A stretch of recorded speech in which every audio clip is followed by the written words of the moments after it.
Okay.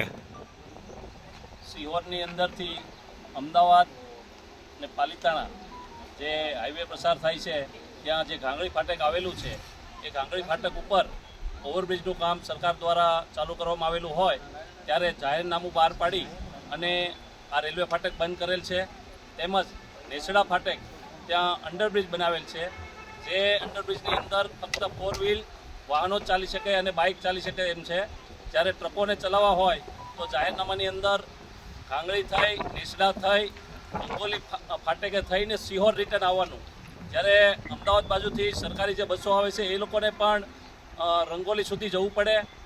સામાન્ય લોકો જે રેલવે ફાટકની ઓલી સાઈડ રહે છે, 2 જીઆઈડીસી આવેલી છે, જીઆઈડીસી નંબર 2 અને 4, તો એ લોકોને પણ ફાટકની આ બાજુ આવેલી જીઆઈડીસી નંબર 1 અને 3 એમાં કોઈ લોખંડ ભરવા આવવું હોય તો 50 કિલોમીટર ફરવું પડે છે, 25 જવાનું ને 25 આવવાનું.